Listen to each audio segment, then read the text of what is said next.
Hello friends, இன்றைக்கி நாம் பார்க்க போகிற topic reserve bank of India. ஒவ்வொரு கண்ட்ரிக்கும் ஒரு சென்ட்ரல் பேங்க் இருக்கும். அந்த மாதிரி இந்தியாவுக்கான பேங்க் வந்து reserve bank of India. So எதுக்கு இந்த சென்ட்ரல் பேங்க் அப்படின்னு பார்த்தீங்கன்னா, ஒவ்வொரு கண்ட்ரியோட மானிட்டரி பாலிசி அது என்னன்றது பின்னாடி பார்க்கலாம். அதை மெயின்டைன் பண்ணுறதுக்கு, மற்ற பேங்க்ஸை ரெகுலேட் பண்ணுறதுக்கு, அந்த மாதிரியான ஒரு பேங்க் தான் சென்ட்ரல் பேங்க். ஸோ இதோட ஹிஸ்ட்ரியை கொஞ்சம் பார்க்கலாம். அதாவது 1926 ஹில்டன் யங் அப்படின்ற ஒரு தலைமையில் ஒரு கமிஷன் செட் பண்ணாங்க. அந்த கமிஷனோட ரெக்கமெண்டேஷன் என்னென்னா, ஒரு சென்ட்ரல் பேங்க் ஒன்று வேணும் இந்தியாவுக்கு அப்படிங்கிறது. ஸோ அதை மையமாக வச்சு 1934 reserve bank of India act அப்படிங்கிறத பாஸ் பண்ணாங்க. அது எப்போ எஸ்டாப்ளிஷ் ஆச்சுன்னு பார்த்தீங்கன்னா, ரிசர்வ் பேங்க் 1935 1 ஏப்ரலில். இது ஒரு ஸ்டாட்யூட்டரி பாடி அப்படின்னு சொல்கிறாங்க. ஸ்டாட்யூட்டரி பாடி அப்படிங்கிறது என்னன்னு பார்த்தீங்கன்னா, லா பார்லிமெண்ட் மூலிமா பாஸ் பண்ணி எந்த பாடி க்ரியேட் பண்ணாலும் அது ஸ்டாட்யூட்டரி பாடி. இது ஒரு கமர்ஷியல் பேங்க் கிடையாது. ரிசர்வ் பேங்க்குங்கிறது கமர்ஷியல் பேங்க் அப்படிங்கிறது என்னன்னு பார்த்தீங்கன்னா, இப்போது ஜென்ரலாக ஒரு பஞ்சாப் நேஷ்னல் பேங்க், ஒரு எஸ்பிஐ, ஒரு ஐஓபி, இந்த மாதிரியான பேங்க்கில் வந்து டைரெக்டாக வந்து பப்ளிக் போய் ஆக்சஸ் பண்ணலாம். லைக் டெபாசிட் நீங்கள் போடலாம், உங்கள் பணத்தை அங்கே முதலீடு பண்ணலாம், லோன் எடுக்கலாம். இந்த மாதிரியான ஆக்டிவிட்டீஸ் வந்து பப்ளிக் பண்ணலாம். ஸோ இந்த மாதிரியான பேங்க்ஸ் எல்லாம் வந்து கமர்ஷியல் பேங்க் அப்படின்னு சொல்லுவாங்க. ஆனால் ஆர்பிஐங்கிறது கவர்மெண்ட்டுக்கான பேங்க்ஸ். ஸோ அப்படி இருக்கும்போது இது வந்து பப்ளிக்கோட ஆக்சஸ் இல்லாத காரணத்தினால இது வந்து கமர்ஷியல் பேங்க் கிடையாது அப்படின்னு சொல்லுவாங்க.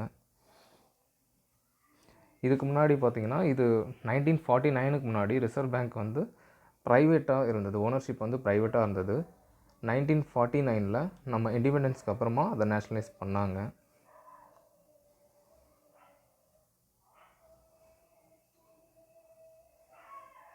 ஸோ ஆர்பிஐயை வந்து முன்னாடி யார் வந்து ஃபார்முலேட் பண்ணாங்க அப்படின்ற கொஷின் ஏதாவது வந்ததுன்னா நீங்கள் அம்பேத்கரை சொல்லலாம். ஏன்னா அவரோட புக்கில் the problem of the rupee, its origin and its solution அப்படிங்கிற புக்கில் முன்னாடியே வந்து கான்செப்ஷலைஸ் பண்ணிட்டார். ஆர்பிஐன்னு அது சென்ட்ரல் பேங்க்னு ஒன்று வேணும் அப்படிங்கிறது. ஸோ இங்கே வந்து ஹில்டன் யங் கமிஷன் பற்றின கொஞ்சம் டீட்டெயில்ஸ் இருக்குது, அது சும்மா கோத்ரூ பண்ணுங்கள். ஸோ கவர்னர் ஆஃப் ஆர்பிஐ, தற்போதைய கவர்னர் யாருன்னு பார்த்தீங்கன்னா சக்தி காந்த தாஸ் அப்படின்றவர். அவர் ரிட்டையர்ட் ஐஏஎஸ் ஆஃபீஸர். எப்போ வந்து இருக்காருன்னா 2018 இப்போ வரைக்கும் இருக்கார். அவர் எந்த கேடரில் இருந்தார், ஒர்க் பண்ணாருன்னு பார்த்தீங்கன்னா தமிழ்நாடு கேடரில் தாங்க இருந்தார். ஃபஸ்ட்டு கவர்னர் யார் அப்படிங்கிறத தெரிஞ்சுக்கணும். ஏன்னா டிஎன்பிசி பொறுத்த வரைக்கும் மோஸ்ட்லி உங்களுக்கு ஃபேக்சுவல் கொஷின்ஸ் தான் வரும். ஸோ அதனால் நீங்கள் கண்டிப்பாக ஃபேக்சுவல் நாலேஜ் கொஞ்சமாச்சும் தெரிஞ்சிருக்கணும். ஸோ ஃபஸ்ட்டு கவர்னர் அப்படிங்கிறது யாருன்னு பார்த்தீங்கன்னா சர் ஓஸ்போர்ன் ஸ்மித் அப்படிங்கிறவர். ஃபஸ்ட்டு இந்தியன் கவர்னர் அப்படிங்கிறது யாருன்னு பார்த்தீங்கன்னா சிடி தேஷ்முக் அப்படிங்கிறவர். உமன் பார்த்திங்கன்னா டெப்டி கவர்னர் யாருன்னு பார்த்தீங்கன்னா கேஜே யுடேஷி அப்படிங்கிறவங்க. ஸோ ஒன்லி பிரைம் மினிஸ்டர், ஒரே ஒரு பிரைம் மினிஸ்டர் மட்டும் ஆர்பிஐயில் வந்து கவர்னராக இருந்தார். அது வேறு யாரும் இல்லைங்க, நம்ம மன்மோகன் சிங் தான். ஸோ நான் ஆல்ரெடி சொல்லியிருந்த மாதிரி இப்போது வந்து கவர்னர் வந்து சக்திகாந்த தாஸ். இதுக்கு முன்னாடி யார் இருந்தார் அப்படின்னு பார்த்தீங்கன்னா உர்ஜித் பாட்டீல் இருந்தார். அதுக்கு முன்னாடி ரகுராம் ராஜன் இருந்தாங்க. ஸோ இதோட ஹெட் ஆஃபீஸ் எங்கே இருக்குது அப்படின்னு பார்த்தீங்கன்னா மும்பையில் இருக்குது. ஆர்பிஐ வந்து யார் அப்பாயிண்ட் பண்ணுறாங்க, அந்த மெம்பர் போர்டு ஒன்று இருக்குங்க, 24 மெம்பர் போர்டு. ஸோ அதை யார் அப்பாயிண்ட் பண்ணுறாங்க அப்படின்னு பார்த்தீங்கன்னா நம்ம கவர்மெண்ட் ஆஃப் இந்தியா தாங்க. மொத்தம் இதில் வந்து ஒரே ஒரு கவர்னர் தாங்க ஆர்பிஐயில். ஒரு கவர்னர், அதை நான் ஆல்ரெடி சொல்லிட்டேன். 4 டெப்டி கவர்னர் இருக்காங்க. அவங்களோட பீரியட் பார்த்திங்கன்னா எவ்வளோ நாள் ஒர்க் பண்ணுவாங்க அப்படின்றது 4 இயர்ஸுங்க. இப்போ நம்ம என்னென்ன ஃபங்க்ஷன் அப்படிங்கிறது பார்க்கலாம். ஆர்பிஐயோட ஃபங்க்ஷன்ஸு இது தாங்க ரொம்ப முக்கியம். ஃபஸ்ட்டு நம்ம பார்க்குறது வந்து மொத்தம் 3 ஃபங்க்ஷனுங்க. ஒன்று லீடர்ஷிப் சூப்பர்வைசரி, ரெண்டாவது ட்ரெடிஷ்னல் ஃபங்க்ஷன், மூணாவது ப்ரொமோஷனல் ஃபங்க்ஷனுங்க.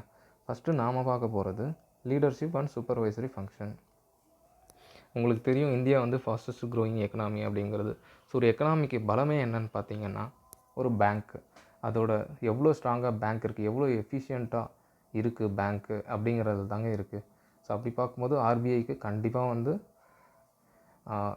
கவர்மெண்ட் ரொம்ப சப்போர்ட் பண்ணணும். ஏன்னா அந்த மாதிரியான இன்ஸ்டியூஷனுங்க ஆர்பிஐங்கிறது. ஸோ ஃபஸ்ட்டு பார்த்திங்கன்னா லீடர்ஷிப்பில் இந்தியாவை ரெப்ரசன்ட் பண்ணதுங்க வேர்ல்டு ஃபினான்ஷியல் இன்ஸ்டியூஷனில் ஆர்பிஐ. அது என்ன அப்படின்னு பார்த்தீங்கன்னா, இப்போ இந்தியாவில் எப்படி ஆர்பிஐ மற்ற பேங்க்ஸை வந்து ரெகுலேட் பண்ணுதோ, ரெகுலேட்டுன்றது ஒன்றும் இல்லைங்க, சூப்பர்வைஸ் பண்ணுறது.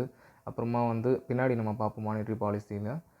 ஸோ அந்த மாதிரி சூப்பர்விஷன் பண்ணுறது எப்படி ஆர்பிஐயோ, அந்த மாதிரி இன்டர்நேஷ்னல் பேங்க்ஸ் இருக்குல்லங்க, இப்போ ஜெர்மனியில் ஒரு பேங்க் இருக்கும், ஆஸ்திரேலியாவில் ஒரு பேங்க் இருக்கும், யூஎஸில் ஒரு பேங்க் இருக்கும். அந்த மாதிரி மல்டிபிள் கண்ட்ரீஸில் இருக்க பேங்க்ஸுக்கெல்லாம் இந்த பேசல் கமிட்டி அப்படிங்கிறதாங்க ரெகுலேட் பண்ணுது. அது ஏன் பேசல் அப்படிங்கிறது பார்த்திங்கன்னா சுவிட்சர்லாண்டோட ஒரு சிட்டி. ஸோ அங்கே அந்த கமிட்டி இருக்கிறதுனால பேசல் கமிட்டி அப்படின்னு சொல்லுவாங்க. கரண்ட்லி இப்போ நீங்கள் கரண்ட் அஃபேர்ஸ் ஒன்று பார்த்தீங்கன்னா இப்போ என்ன இந்தியா ஃபாலோ பண்ண போகிறாங்கன்னா பேசல் 3 நார்ம்ஸ் அப்படின்னு சொல்லுவாங்க. அது இன்னும் இம்ப்ளிமெண்ட் பண்ணலை, கொரோனா பேண்டமிக்னால தள்ளி போயிட்டுருக்கு. ஸோ அந்த பேசல் 3ங்கிறது நீங்கள் மைண்டில் வச்சுக்கோங்க, ஏன்னா அதுதான் இப்போது கரண்ட் ட்ரெண்டில் இருக்கிறது. ரெண்டாவது ஃபங்க்ஷன் என்னென்னு பார்த்தீங்கன்னா regulator and supervisor of Indian banking system. Regulation அப்படிங்கிறது என்னென்னா ஒன்றும் இல்லைங்க, புதுசாக நீங்கள் ஒரு பேங்க் வந்து க்ரியேட் பண்ணணும், அந்த மாதிரினா அதுக்கான லைசன்ஸு, அதோட சூப்பர்விஷன், அது எல்லாமே ஆர்பிஐ கிட்ட தாங்க இருக்குது. அதுதாங்க டைம் டு டைம் வந்து இன்ஸ்பெக்ஷன் பண்ணுறது, அது கரெக்டாக ஃபங்க்ஷன் ஆகுதா, அந்த மாதிரியான விஷயங்கள்லாம் பண்ணுறது தாங்க ஆர்பிஐ. மூணாவது ஃபங்க்ஷன் என்னென்னு பார்த்தீங்கன்னா மானிட்ரி அத்தாரிட்டி. மானிட்ரி அத்தாரிட்டி என்னன்னு பார்த்தீங்கன்னா ப்ரைஸ் ஸ்டெபிலிட்டி மெயின்டைன் பண்ணுறது. இன்ஃப்ளேஷன்ன்றது கான்செப்ட் இங்கே நான் சொல்லி ஆகணும். இன்ஃப்ளேஷன் அப்படிங்கிறது என்னன்னு பார்த்தீங்கன்னா இப்போ கரண்ட்டாக வந்து இப்போ 2018 நீங்கள் வந்து 2 kg டொமேட்டோ வாங்குறீங்க அப்படின்னா 20 rupees இருக்குதுன்னு வச்சுக்கோங்க. இதே 2020 அதே 2 kg வந்து 40 rupees இருக்குன்னா இப்போ பார்த்தீங்கன்னா டபுளாக இருக்குது ரேட்டு. ஸோ அந்த டபுளாக இருக்க ரேட்டு தாங்க இன்ஃப்ளேஷன்னு சொல்லுவாங்க. அந்த மாதிரி ஒரு குறிப்பிட்ட லெவலுக்கு தான் வந்து ப்ரைஸ்லாம் வந்து ரைஸ் ஆகணும். ரொம்ப அதிகமாக போகும்போது ஆட்டோமேட்டிக்காக ஆர்பிஐ வந்து உள்ளே வந்து அந்த ப்ரைஸை வந்து ஸ்டெபிலைஸ் பண்ண பார்ப்பாங்க. இதுதான் மெயின்டைன் ப்ரைஸ் ஸ்டெபிலிட்டிங்கிறது. ஆல்ரெடி நான் சொன்ன மாதிரி இன்ஃப்ளேஷன் ட்ரெண்ட்ஸு, அதாவது இந்த ப்ரைஸ் ரேட் வந்து ரொம்ப அதிகமாக போகாமல், இது நான் சொன்ன எக்ஸாம்பிள் வெஜிடேபிள்ன்ற பார்ட்டிக்கல். இதை தவிர நீங்கள் பார்த்தீங்கன்னா மற்ற நிறைய இருக்குது, அதெல்லாம் வந்து ஆர்பிஐ மெயின்டைன் பண்ணுறாங்க. So obviously economic க்ரோத்துங்கிறதுங்க.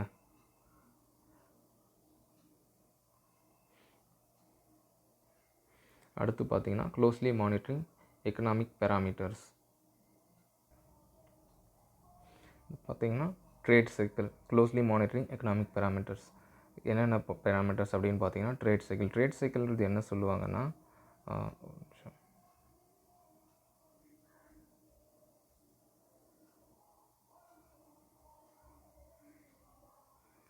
இதாங்க, இங்கே இது பேர் பூம்னு சொல்லுவாங்க,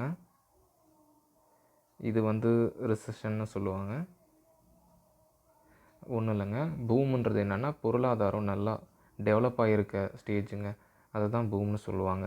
ரிசெஷன்ன்றது என்னன்னு சொன்னிங்கன்னா பொருளாதாரம் வீழ்ச்சி அடையக்கூடிய கடைசி கட்டம் வந்து ரிசெஷன்னு சொல்லுவாங்க. இப்போ கரண்ட்டாக இந்தியாவோட எக்கனாமி பார்த்திங்கன்னா ரிசெஷன் நோக்கி போயிட்டுருக்கு.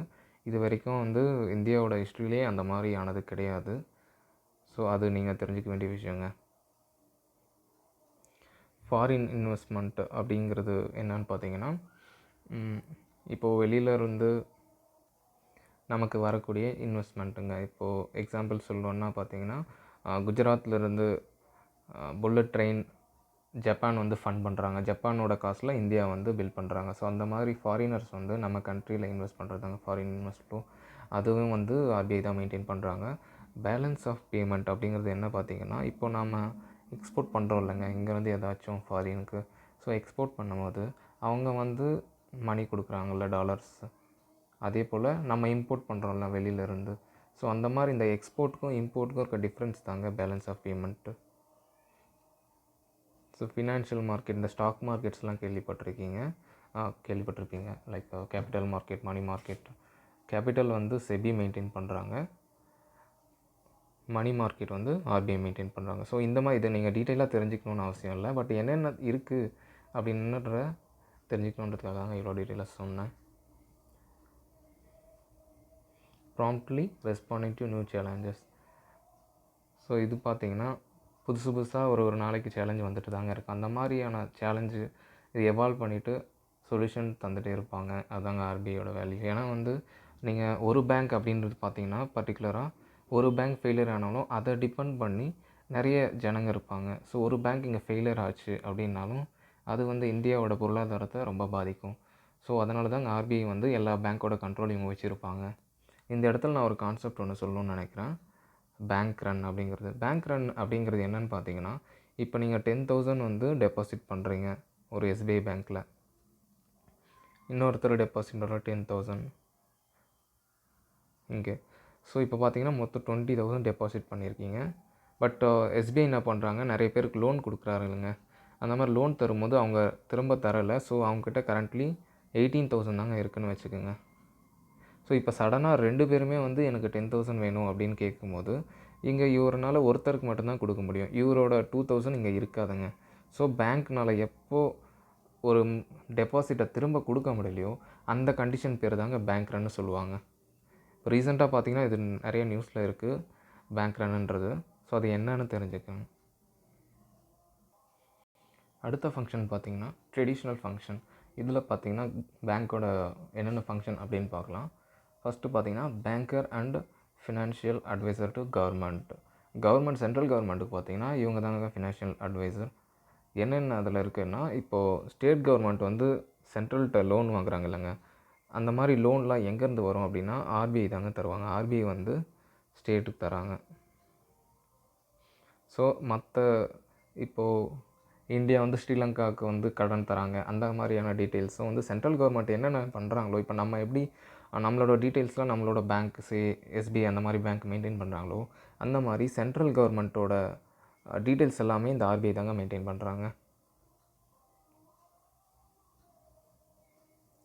அடுத்து இந்த வேஸ் அண்ட் மீன்ஸ் அப்படிங்கிறது என்னன்னு பார்த்தீங்கன்னா ஒன்றும் இல்லைங்க,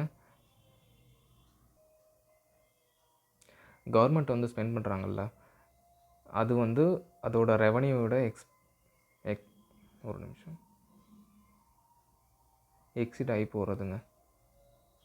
இன்னும் விளக்கமாக சொல்லணுன்னா, கவர்மெண்ட்டுக்குன்னு ஒரு இன்கம் இருக்குல்லங்க, இப்போ வந்து 10,000 வந்து கவர்மெண்ட்டோட இன்கம்ங்க. கவர்மெண்ட்டுக்கு அதே போல் எக்ஸ்பெண்டிச்சர் இருக்கும். அதாவது இப்போ நம்ம கரண்ட் ட்ரெண்டில் சொல்லணும்னா கவர்மெண்ட் வந்து இப்போ 2,500 ஒருத்தர் கொடுத்துருக்குல்ல, அந்த மாதிரி ஒரு 4 பேருக்கு கொடுக்குறாங்கன்னு வச்சுக்கோங்க. ஸோ இங்கே 10,000 கவர்மெண்ட்டோட மணி இங்கே போயிடுது. ஸோ இப்போ கவர்மெண்ட் கிட்ட பணமே கிடையாது.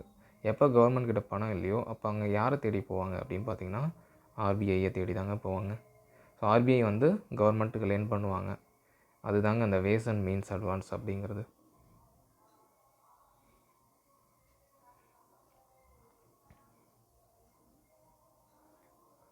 அதே போலங்க எப்போல்லாம் கவர்மெண்ட் இப்போது கவர்மெண்ட்டோட அக்கௌண்ட் வந்து ஆர்பிஐ மெயின்டைன் பண்ணுதுன்னு சொன்னால, இப்போ நான் சொன்ன கான்செப்ட் வந்து டெஃபிஷிட்டுங்க. அதாவது காசு கவர்மெண்ட்கிட்ட இல்லாதப்போ வந்து எப்படி மெயின்டைன் பண்ணதோ, அதே போல் கவர்மெண்ட்டோட அதிக காசையும் வந்து சர்ப்ளஸ்ன்னு சொல்லுவாங்க. அதிக காசு அதை வந்து ஆர்பிஐ தாங்க மெயின்டைன் பண்ணுறாங்க. ஸோ கவர்மெண்ட்டோட சென்ட்ரல் கவர்மெண்ட்டோட பேங்க் வேறு எதுவுமே கிடையாதுங்க, ஆர்பிஐ தாங்க. அடுத்து என்ன ஃபங்க்ஷன் பார்த்தீங்கன்னா மோனோபோலி ஆஃப் நோட் அப்படின்றது என்னென்னா, இவங்க ஆர்பிஐ தாங்க பிரிண்டிங் பண்ணுறதும் சரி, அதை வந்து டிஸ்ட்ரிபியூட் பண்ணுறது எல்லாமே ஆர்பிஐயோட வேலையை தாங்க. அதில் 2 முக்கியமான விஷயம் நீங்கள் நோட் பண்ணுறது என்ன அப்படின்னு பார்த்தீங்கன்னா, 1 ரூபி நோட்டும் காயின்ஸ் மட்டும் ஆர்பிஐ பண்ணுறது இல்லைங்க, அது வந்து ஃபினான்ஸ் மினிஸ்ட்ரி பண்ணுறாங்க. அதே போல் காயின்ஸ் இந்த கிழிஞ்ச நோட்டு அந்த மாதிரிலாம் இருக்குல்லங்க, அதுவும் வந்து ஆர்பிஐயோட இது தாங்க ரிட்டர்ன் எடுத்துக்கிறது எல்லாமே. ஸோ கரண்ட்லி பார்த்திங்கன்னா 5 இடத்துல கரன்சி வந்து பிரிண்ட் பண்ணுறாங்க. எங்கெங்கன்னு பார்த்தீங்கன்னா நாசிக், தேவாஸ், சல்போனி, மைசூர், ஹொஷங்காபாத் அப்படிங்கிற 5 இடத்துல பண்ணுறாங்க. இதில் நீங்கள் நோட் பண்ண வேண்டிய விஷயம் என்னென்னா, இந்தியாவை தவிர வேறு எங்கேயுமே வந்து கரன்சி வந்து பிரிண்ட் பண்ணுறது இல்லைங்க. தேர்டு ஃபங்க்ஷன் என்ன பார்த்தீங்கன்னா பேங்கர்ஸ் பேங்க். இதுக்கு முன்னாடி நான் சொல்லும் போது ஆர்பிஐங்கிறது சென்ட்ரல் கவர்மெண்ட்டோட பேங்க்குன்னு சொல்லியிருந்தேன். அதே போல் நான் முன்னாடி சொல்லியிருந்தேன், ஒரு பேங்க் ஃபெயிலியர் ஆனாலும் அது வந்து இந்தியாவோட எக்கனாமியை பாதிக்கும். ஸோ வந்து அந்த பேங்க்ஸோட ரெகுலேஷன் வந்து ஆர்பிஐ கையில் இருக்குதுன்னு சொல்லியிருந்தேன். ஸோ அதை நான் இங்கே திருப்பி தெளிவுபடுத்த விரும்புகிறேன். பேங்கர்ஸ் பேங்க் அப்படின்னு என்னென்னு பார்த்தீங்கன்னா, நாம் எப்படி ஒரு எஸ்பிஐ, ஒரு பஞ்சாப் பேங்கை டிபெண்ட் பண்ணியிருக்கோம், நம்ம டெபாசிட் அங்கே போடுறோம், லோன் எடுக்கிறோம், ஸோ இந்த மாதிரி பேங்கிங் ஃபங்க்ஷன்ஸ்லாம் பண்ணுறோம்லங்க, அந்த மாதிரி நம்ம எஸ்பிஐ பேங்க்கு, பஞ்சாப் பேங்க்கு இவங்கெல்லாம் வந்து ஆர்பிஐ கிட்ட இருப்பாங்க. ஸோ நமக்கும் எஸ்பிஐக்கு இருக்க சேம் ரிலேஷன் தாங்க எஸ்பிஐக்கும் ஆர்பிஐக்கும்.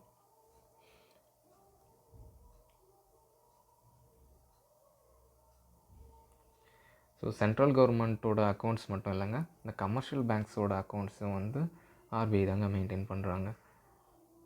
ஸோ இது மூலிமா தான் வந்து நம்ம கண்ட்ரியில் வந்து பொருளாதாரத்தை இவங்க வந்து வைக்கிறாங்கன்னு சொல்லலாங்க. அது எப்படிங்கிறது கீழே பார்க்கலாம்.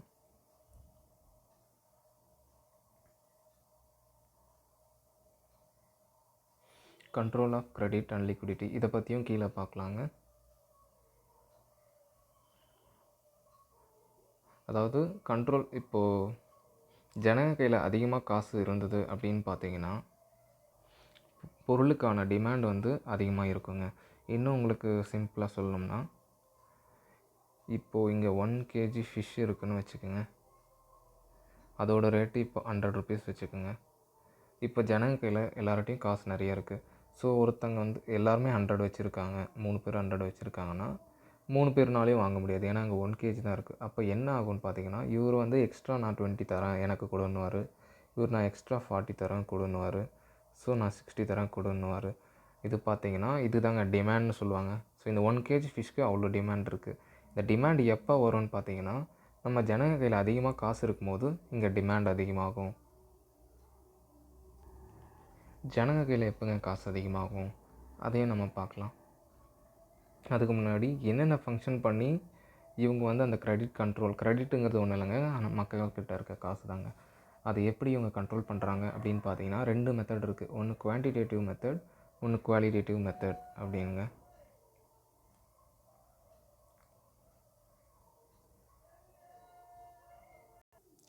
குவான்டிடேட்டிவ் அப்படிங்கிறது என்னன்னு பார்த்தீங்கன்னா, மக்கள்கிட்ட எவ்வளோ காசு இருக்குது அப்படிங்கிறது. இப்போ 10 100 நோட்டு வச்சுருக்காங்க, 8 2000 நோட்டு வச்சுருக்காங்க அப்படின்னு சொல்கிறோம் இல்லைங்களா, அதுதாங்க குவான்டிடேட்டிவ்.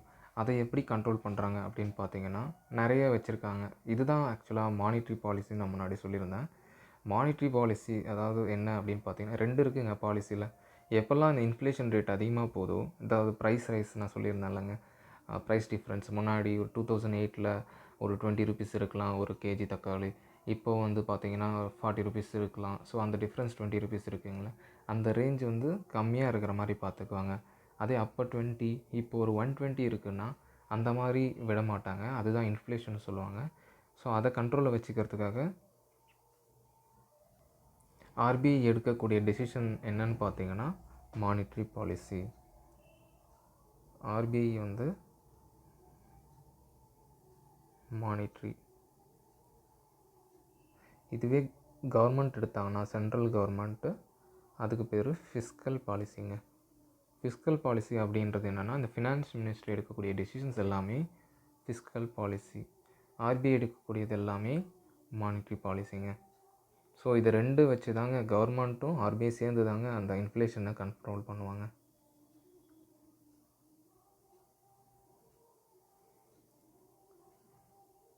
ஸோ அதை எப்படியெல்லாம் பண்ணுறாங்க குவான்டிடேட்டிவ் மெத்தடில், ஏன்னா நான் சொன்ன மாதிரி மானிட்ரி பாலிசியில் 2 இருக்குதுங்க. ஒன்று குவாலிட்டேட்டிவ், ஒன்று குவான்டிடேட்டிவ்.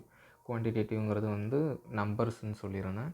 ஸோ இதை எப்படி நம்பர்ஸ் நம்ம கண்ட்ரோல் பண்ண போகிறோம், ஆர்பிஐ எப்படி கண்ட்ரோல் பண்ணுறாங்க அப்படிங்கிறது இப்போ பார்க்கலாம். அதில் ஃபஸ்ட்டு வந்து பார்த்திங்கன்னா bank rate policy. Bank rate பாலிசிங்கிறத வந்து டீட்டெயிலாக நான் சொல்கிறேன். இந்த ஸ்டேட்மெண்ட் பார்த்தீங்கன்னா, bank rate refers to the rate at which RBI rediscounts the bills given by the schedule bank. இப்படி பார்த்தீங்கன்னா உங்களுக்கு ஒன்றுமே புரியாதுங்க, நான் இன்னும் சிம்பிளாக உங்களுக்கு சொல்கிறேன். இப்போது 2 பேர் இருக்காங்க. ஏங்கிற ஒருத்தர் இருக்காங்க, பிங்கிற ஒருத்தர் இருக்கார். ஸோ ஏங்கிறது யார் அப்படின்னு பார்த்தீங்கன்னா இவர் செல் பண்ணுறவர் ஏதோ ஒரு பொருள். பிங்கிறது யாருன்னு பார்த்தீங்கன்னா இவர் பையருங்க. ஸோ பை பண்ணுற டைமில், வாங்குகிற டைமில் இவர்கிட்ட காசு இல்லைங்க. இவர் என்ன பண்ணுறாரு அப்படின்னு பார்த்தீங்கன்னா பில் ஆஃப் எக்ஸ்சேஞ்ச் அப்படின்னு ஒன்று தராருங்க.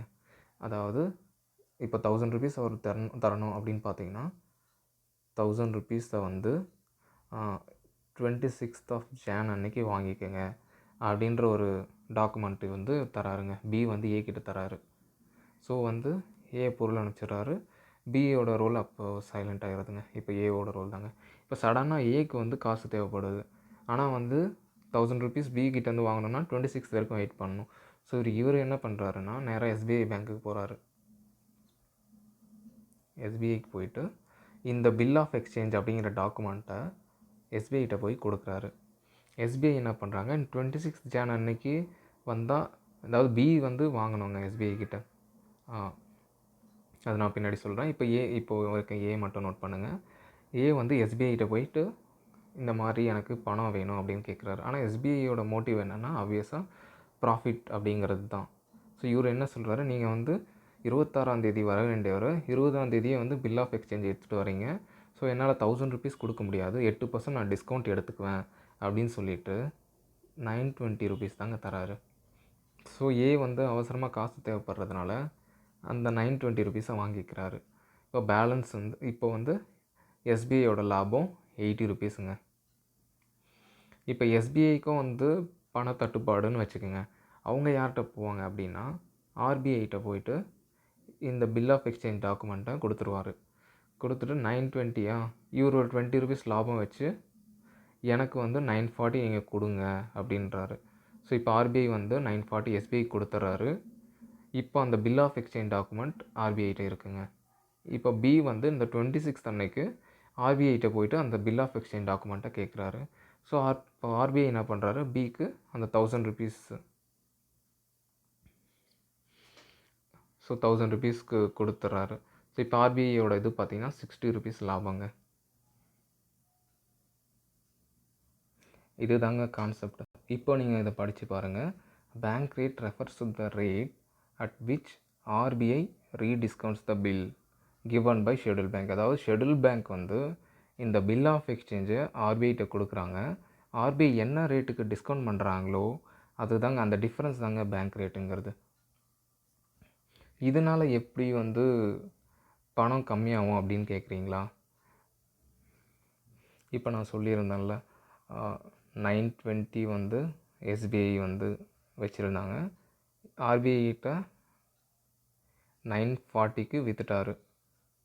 ஸோ இவருக்கான லாபம் 20. இந்த 20ங்கிறது எங்கே போகும் அப்படின்னா இவரோட அக்கௌண்ட்டில் போகுதுங்களா. ஸோ இந்த 20 இவரை லெண்ட் பண்ணலாம் ஜனங்களுக்கு. யாராச்சும் லோன் கேட்டால் இந்த 20 ரூபாயை வந்து கொடுக்கலாம் லோனுக்கு. இப்போது சப்போஸ் ஆர்பிஐ சொல்கிறாரு 940க்கு நான் தரமாட்டேன், 980க்கு தான் நான் எடுத்துக்குவேன், 930க்கு நான் எடுத்துக்குவேன் அப்படின்னு சொல்கிறாருன்னு வச்சுக்கோங்க. இப்போ இவரோட லாபம் பார்த்தீங்கன்னா 10 ரூபா தாங்க. 920லேருந்து 930 போச்சுன்னா இந்த 10 ரூபா தான் லாபம். ஸோ இவர் இப்போ லெண்ட் பண்ணுற ஜனங்களுக்கு வந்து 10 ரூபா மட்டும்தான் கொடுக்க முடியும். ஸோ இப்போ 10 ரூபா தான் கொடுக்க முடியுதுன்னா ஜனங்க கைக்கு கம்மியான காசு வருதா? முன்னாடி 20 ரூபா கொடுத்தாரு, இப்போ 10 தான் கொடுக்குறாரு. ஸோ இதுலேருந்து உங்களுக்கு என்ன தெரியுது அப்படின்னு பார்த்தீங்கன்னா, பேங்க் ரேட்டை நம்ம இன்க்ரீஸ் பண்ணோம்னா எப்போ பேங்க் ரேட் இன்க்ரீஸ் ஆகுதோ அப்போ ஜனங்க கையில் இருக்க காசு கம்மியாகுங்க, மணி கம்மியாகும். மணி கம்மியாச்சுன்னா இன்ஃப்ளேஷனும் கம்மியாகுங்க. ஸோ உங்களுக்கு இன்ஃப்ளேஷன் அதிகமாக இருக்கும்போது கவர்மெண்ட் வந்து பேங்க் ரேட்டை இன்க்ரீஸ் பண்ணுவாங்க. இதுதாங்க. அடுத்து அதிலே 2 இருக்குங்க, repo rate, reverse repo rate அப்படிங்கிறது. இதுவும் பார்த்திங்கன்னா ரெப்போ ரேட் அப்படிங்கிறது என்னென்னா repurchase rate at which RBI repurchase the government securities from the schedule banks. இது பார்த்திங்கன்னா கான்செப்ட்டுக்கு தெரியறதுக்கு முன்னாடி உங்களுக்கு இது ஒன்றும் புரியாது, நான் டீட்டெயிலாக எக்ஸ்பிளைன் பண்ணுறேன். இப்போ கவர்மெண்ட்டுக்கு பணத்தட்டுப்பாடு வரும்போது ஆர்பிஐ கிட்ட மட்டும் வாங்க மாட்டாங்கங்க. இப்போ கவர்மெண்ட் இருக்குதுன்னு வச்சுங்க. இப்போ கவர்மெண்ட்டை பணம் இல்லை அப்படின்னும் போது ஆர்பிஐட்ட லோன் வாங்குவாங்க. அதுவுமே ஒரு லிமிட் தாங்க. அப்படி லிமிட் எக்ஸீட் ஆச்சுன்னா என்ன பண்ணுவாங்க, கவர்மெண்ட் வந்து செக்யூரிட்டின்னு ஒன்று வந்து மற்ற பேங்க்குக்கு கொடுப்பாங்க. ஒரு கமர்ஷியல் பேங்க் கொடுக்குறாருன்னு வச்சுக்கோங்க. ஸோ கவர்மெண்ட் செக்யூரிட்டி கொடுத்தா கமர்ஷியல் பேங்க்கு கவர்மெண்ட்டுக்கு மணி கொடுப்பாங்க. ஸோ அந்த மாதிரி கமர்ஷியல் பேங்க்கிட்ட நிறைய செக்யூரிட்டிஸ் இருக்கும். பணமாக இருக்காது, செக்யூரிட்டிஸாக இருக்கும். இதுதாங்க கவர்மெண்ட் செக்யூரிட்டிஸ்.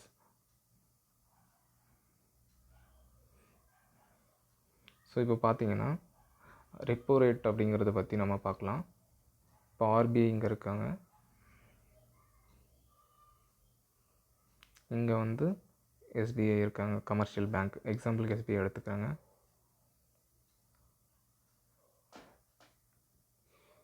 இப்போ ஆர்பிஐ என்ன பண்ணுறாங்க, இவங்கக்கிட்ட இருந்து செக்யூரிட்டிஸ், அந்த கவர்மெண்ட் செக்யூரிட்டிஸ் ஜிசெக்குன்னு சொல்லுவாங்க, கவர்மெண்ட் செக்யூரிட்டிஸை வாங்கிக்கிறாங்க. பதிலுக்கு ஆர்பிஐ வந்து இவங்களுக்கு மணி கொடுக்குறாங்க.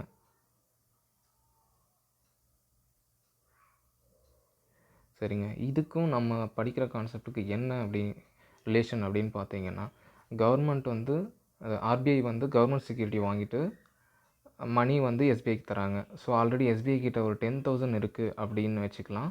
இப்போ இந்த மணி ஒரு 2,000 வச்சுக்கோங்க. இப்போ ஆர்பிஐட்ட 12,000 இருக்குங்க. ஸோ 12,000 வச்சுட்டு முன்னாடி இப்போ 10,000 5 பேருக்கு லெண்ட் பண்ண முடியுது அப்படின்னு பார்த்தீங்கன்னா, இப்போ ஒரு 2,000 ஒரு 5 பேருக்கு கொடுக்கலான்னா, இந்த வர 2,000 6வதா ஒரு ஆளுக்கு கொடுக்கலாங்க. ஸோ அப்படி கொடுக்கலாம். இல்லைன்னா 12,000 வந்து அதுக்கேற்ற மாதிரி 5 பேருக்கு பிரித்து கொடுக்கலாங்க. ஸோ நமக்கு அதெல்லாம் தேவையில்ல. நமக்கு தெரிய வேண்டியது என்னன்னு பார்த்தீங்கன்னா, மக்கள்கிட்ட காசு அதிகமாகுது. ஸோ அதிகமாக இருந்ததுன்னா அதிகமாக செலவு பண்ணலாம். அதிகமாக செலவு பண்ணலான்னு நினைக்கும் போது பார்த்தீங்கன்னா, மணி சப்ளை அதிகமாக இருக்கும்போது டிமாண்டும் அதிகமாக இருக்குங்க.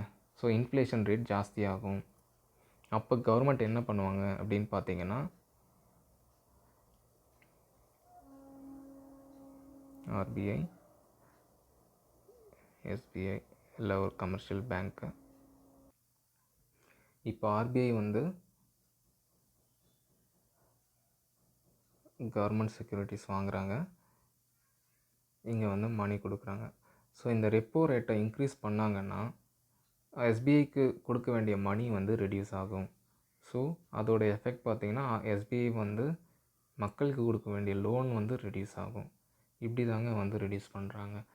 மார்க்கெட்டில் இருக்கக்கூடிய மக்கள்கிட்ட இருக்கக்கூடிய பணத்தை இப்படி தான் கண்ட்ரோல் பண்ணுறாங்க. இது தாங்க ரெப்போ ரேட்டுங்கிறது. கரண்ட்டாக பார்த்தீங்கன்னா ரெப்போ ரேட் வந்து 3.35ங்க. அது வந்து மந்த்லி ரிவைஸ் பண்ணிகிட்டே இருப்பாங்க. ஸோ அதை நீங்கள் தெரிஞ்சுக்கணும்னு அவசியம் இல்லை. இதுக்கு அடுத்த கான்செப்ட் பார்த்தீங்கன்னா reverse repo rate. Reverse repo rate அப்படிங்கிறது என்ன அப்படின்னு பார்த்தீங்கன்னா, அதே ஆர்பிஐ இருக்குது, இங்கே கமர்ஷியல் பேங்க் இருக்குது. இப்போ என்ன பண்ணுறாங்க, இது பார்த்தீங்கன்னா rate at which RBI borrows money from commercial bank. So RBI வந்து மணி வாங்கிக்கிறாங்க, அதுக்கு பதில் கவர்மெண்ட் செக்யூரிட்டிஸ் கொடுக்குறாங்க. இது எப்படி ரெடியூஸ் பண்ணாங்க மக்கள்கிட்ட இருக்க காசு அப்படின்னு பார்த்தீங்கன்னா, இப்போது கமர்ஷியல் பேங்க் எஸ்பிஐயில் ஒரு 10,000 இருக்குதுன்னு வச்சுக்கோங்க. ஆர்பிஐ வந்து மணி அவங்கக்கிட்ட வந்து ஒரு 2,000 வாங்கிக்கிறாங்க. ஸோ இப்போ இவங்ககிட்ட எவ்வளோ இருக்குன்னு பார்த்தீங்கன்னா 8,000 தாங்க இருக்கும். ஸோ இதை வச்சு மக்கள்கிட்ட லெண்ட் பண்ண வேண்டிய காசும் குறையுதுங்களா, மக்கள்கிட்ட காசு கம்மியாகும். ஸோ இப்படி தாங்க இது பண்ணுறாங்க. ஸோ எப்போல்லாம் வந்து ரிவர்ஸ் ரெப்போ இன்க்ரீஸ் பண்ணுறாங்களோ அப்போல்லாம் வந்து மக்கள்கிட்ட காசு கம்மியாகுங்க. இப்படி தாங்க எக்கனாமி ஸ்டெபிலைஸ் பண்ணுறாங்க. அடுத்து கேஷ் ரிசர்வ் ரேஷியோ அப்படின்றது. இதுக்கு முன்னாடி நான் உங்கள்கிட்ட ஒரு கான்செப்ட் சொல்லியிருந்தேன், பேங்க் ரன் அப்படின்ட்டு. அந்த கான்செப்ட் தாங்க எங்க இந்த பேங்க் ரன் ஆகாமல் இருக்கணும். அதாவது டெபாசிட் பண்ணுறோம் இல்லைங்க, அந்த காசு பேங்க்கிட்ட இருக்கா, பேங்க்லேருந்து லோன் கொடுக்குறாங்களா, இப்போ லோன் யாரும் தரலை, லோனை வந்து திருப்பி கட்டலை யாரும் அப்படின்னா லோன் டிஃபால்ட் ஆகும்னு சொல்லுவாங்க. லோன் திரும்ப வரல, வாராக்கடன் அந்த மாதிரி சொல்லுவாங்க. அந்த மாதிரி ஆகும்போது பார்த்திங்கன்னா பேங்க்னால் டெபாசிட்டர்ஸ்க்கு காசு கொடுக்க முடியாது திரும்ப.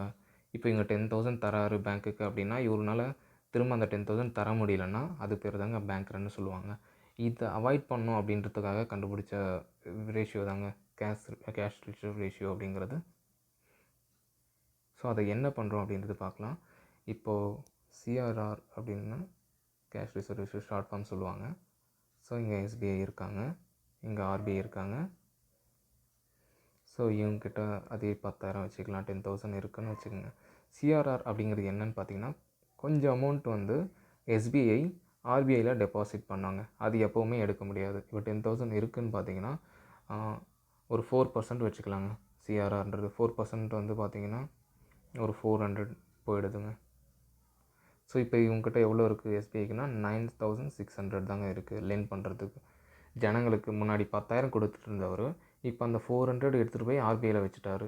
ஸோ இவர்கிட்ட பேலன்ஸ் எவ்வளோ இருக்குது பார்த்தீங்கன்னா 9,600 தாங்க இருக்குது. இதை தாங்க அவங்க வந்து மக்கள்கிட்ட கொடுக்க முடியும். ஸோ இந்த சிஆர்ஆர் ரேட்டை இன்க்ரீஸ் பண்ணுறாங்க. இப்போ நான் சொன்னது வந்து 4%ங்க.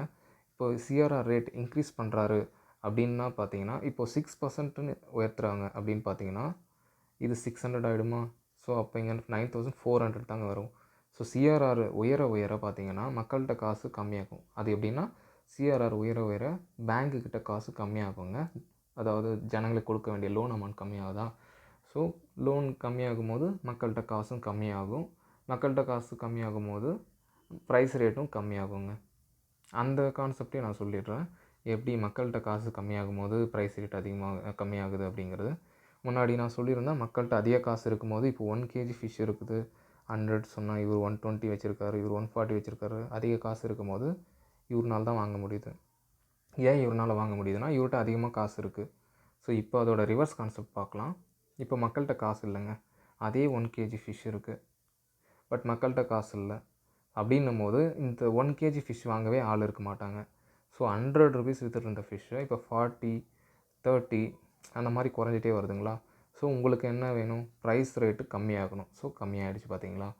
ஸோ நீங்கள் அந்த நீங்கள் கனெக்ட் பண்ணி பார்க்கணும், இங்கே ஆரம்பித்தா எப்படி அங்கே வரைக்கும் போகுதுன்னு.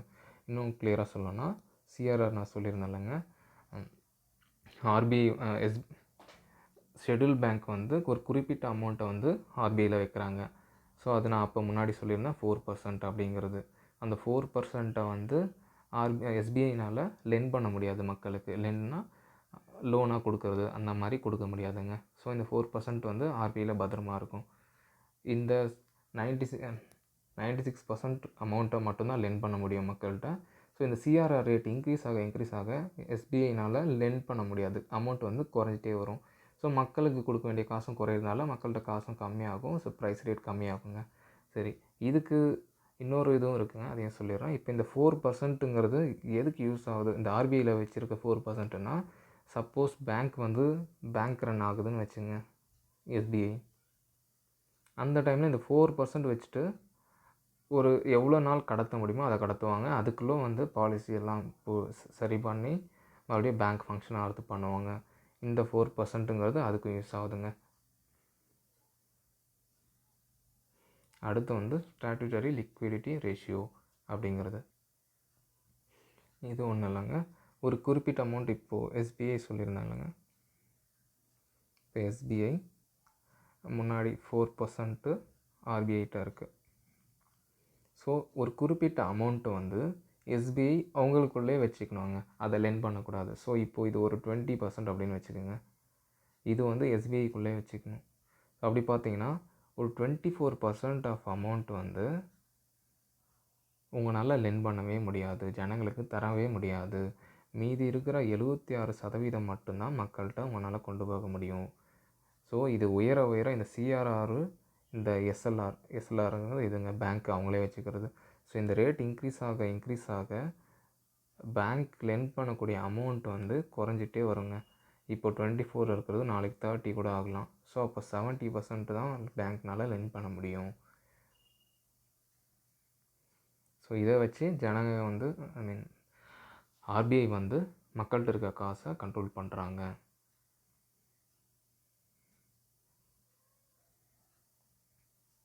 அடுத்து பார்க்க வேண்டியது ஓப்பன் மார்க்கெட் ஆப்ரேஷன் அப்படிங்கிறது. முன்னாடி நான் பேங்க்குக்கு சொன்ன அதே கான்செப்ட் தாங்க இது. முன்னாடி ஆர்பிஐ வந்து பேங்க்குக்கு தராங்கன்னு சொல்லியிருந்தாங்க இல்லைங்க, இந்த பேங்க்கிட்ட வந்து செக்யூரிட்டி வாங்குறது, ரெப்போ ரேட் சொல்லியிருந்தாங்கல்ல, செக்யூரிட்டி வாங்குறது, மணி கொடுக்குறதுன்னு. அந்த மாதிரி ஆர்பிஐ வந்து மார்க்கெட்டில் பண்ண வேண்டிய ஃபங்க்ஷன்ஸுங்க இது. மார்க்கெட்டு வந்து எது வேணா இருக்கலாம், கேபிட்டல் மார்க்கெட், ஸ்டாக் மார்க்கெட், அந்த மாதிரி மார்க்கெட்ஸில். ஸோ இப்போ வந்து ஒன்று ஆர்பிஐ வாங்கலாம் பை கவர்மெண்ட் செக்யூரிட்டிஸ், இல்லைன்னா கொடுக்கலாம் செல் கவர்மெண்ட் செக்யூரிட்டிஸ். அதுக்கு முன்னாடி இங்கே கவர்மெண்ட் செக்யூரிட்டிஸ் ஏன் மார்க்கெட்டுக்கு வந்துச்சுன்னு கேட்காதீங்க. ஏன்னா கவர்மெண்ட் வந்து பேங்க்கிட்ட மட்டும் காசு வாங்குறது இல்லைங்க, மார்க்கெட்லேயும் வாங்குறாங்க அவங்களோட செக்யூரிட்டி வச்சுட்டு. ஸோ அந்த வகையில் பார்த்திங்கன்னா மார்க்கெட்கிட்டையும் கவர்மெண்ட் செக்யூரிட்டிஸ் இருக்குங்க. அதே போல் இது ஆர்பிஐ இது பண்ணுறதுனால எப்படி ஜனங்கிட்ட காசு கம்மியாகும் அதிகமாகும்னு கேட்குறீங்களா? அதையும் எக்ஸ்பிளைன் பண்ணிடுறேன். இப்போ ஆர்பிஐ மார்க்கெட் கவர்மெண்ட் செக்யூரிட்டி வாங்குறாங்க அப்படின்னா பதிலுக்கு வந்து மணி கொடுப்பாங்க. ஸோ மணி கொடுக்கும்போது மார்க்கெட்டில் அதிக மணி இருக்கும், ஸோ மக்கள்கிட்டையும் அதிக மணி இருக்கும். அதையே நீங்கள் வந்து ரிவர்ஸ் பாருங்கள். ஆர்பிஐ மார்க்கெட் செக்யூரிட்டி வாங்குகிறாங்க, இல்லை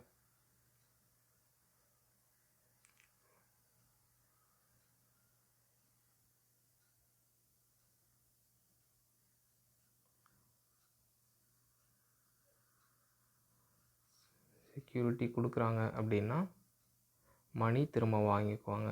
ஸோ மார்க்கெட்டில் மணியோட வேல்யூ மணி கம்மியாகுதுங்க. ஸோ இந்த மாதிரி கண்ட்ரோல் பண்ணுறாங்க. நீங்கள் ஒரு விஷயம் இங்கே நோட் பண்ணணும். ரெப்போ ரேட், ரிவர்ஸ் ரெப்போ ரேட்டுக்கும் ஓப்பன் மார்க்கெட் ஆப்ரேஷனுக்கும் என்ன டிஃப்ரென்ஸ் அப்படின்னு பார்த்தீங்கன்னா, repo rate, reverse repo rate வந்து பேங்க்குக்கும் ஆர்பிஐக்கும், கமர்ஷியல் பேங்க்குக்கும் ஆர்பிஐக்கும் நடுவில் நடக்கிறதுங்க. அதே போல் ஆர்பிஐயும் சரி பேங்க்கும் சரி அதில் கண்டிப்பாக பர்ச்சேஸ் பண்ணி தான் ஆகணும். அதாவது செக்யூரிட்டி மணி, ஆர்பிஐ வந்து செக்யூரிட்டி வச்சுருக்காங்க, பேங்க் வந்து மணி தரணும். அந்த மாதிரி அந்த ரேஷியோ வந்து அந்த ரிலேஷன்ஷிப் வந்து மியூச்சுவலாக இருக்கணுங்க, ரெண்டு சைட்லையுமே இருக்கணும். பட் இங்கே பார்த்தீங்கன்னா ஓஎம்ஓவில், அதாவது ஓப்பன் மார்க்கெட் ஆப்ரேஷனில் மார்க்கெட்லேருந்து திரும்ப செக்யூரிட்டிஸ் வாங்கணுங்கிறது அவசியம் கிடையாதுங்க, கட்டாயம் கிடையாது. அதுதாங்க டிஃப்ரென்ஸு. அடுத்து பார்த்திங்கன்னா மார்ஜினல் ஸ்டாண்டிங் ஃபெசிலிட்டி அப்படிங்கிறது என்னென்னா, இப்போ ஒரு பேங்க் ஓவர் நைட்டில் பார்த்திங்கன்னா பேங்க் ரன் ஆகுது அப்படின்னா, அந்த மாதிரி ஓவர் நைட் ட்ரான்சாக்ஷனுக்காக ஆர்பிஐ வந்து பேங்க்குக்கு லெண்ட் பண்ணுற அமௌண்ட்டு தாங்க மார்ஜினல் ஸ்டாண்டிங் ஃபெசிலிட்டின்னு சொல்லுவாங்க. So bank ask loan from RBI over night transaction to bank with interest rate. திரும்ப வந்து பேங்க் வந்து அன்னைக்கு ஒரு நைட் அன்னைக்கான ட்ரான்சாக்ஷன் சமாளிச்சுட்டு வட்டியோட திருப்பி வந்து ஆர்பிஐக்கு தரணுங்க. அதான் அடுத்து நம்ம போக வேண்டியது குவாலிட்டேட்டிவ் கிரெடிட் கண்ட்ரோல் மெஷர்ஸ் அப்படிங்கிறதுங்க. அதோட பேரிலே பார்த்தீங்கன்னா குவாலிட்டி அப்படின்னு இருக்குங்க, குவாலிட்டேட்டிவ் கிரெடிட் கண்ட்ரோல் மெஷர்ஸ் அப்படிங்கிறது. ஸோ குறிப்பிட்ட ஒரு செக்டாருக்கு மட்டும் கொடுக்கறது, அந்த மாதிரியான வகையிலையும் வந்து மக்கள்கிட்ட இருக்க காசு கம்மி பண்ணலாங்க. பார்த்திங்கன்னா ரேஷனிங் ஆஃப் கிரெடிட் அப்படிங்கிற என்னென்னு பார்த்தீங்கன்னா, நிறைய செக்டார்ஸ் இருக்குங்க. எம்எஸ்எம்இ, அதாவது சிறு குறு தொழில் நிறுவனங்கள் அந்த மாதிரி இருக்குது.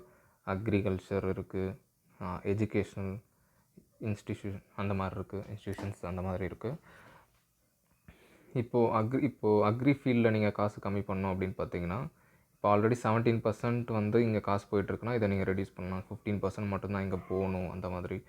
ஸோ இங்கே கம்மியாக காசு போயிட்டுருக்கு எம்எஸ்எம்இயில் அப்படின்னு பார்த்தீங்கன்னா, அங்கே நீங்கள் சொல்லலாம் 3%லேருந்து இப்போ 5% லோன் நீங்கள் அங்கே தான் தரணும் அப்படின்னு. ஸோ அந்த மாதிரி தாங்க. ஸோ இதை வச்சுட்டும் மக்கள்கிட்ட இருக்க காசு வந்து நீங்கள் கம்மி பண்ணலாம், அதிகம் பண்ணலாம், அது பண்ணலாம்.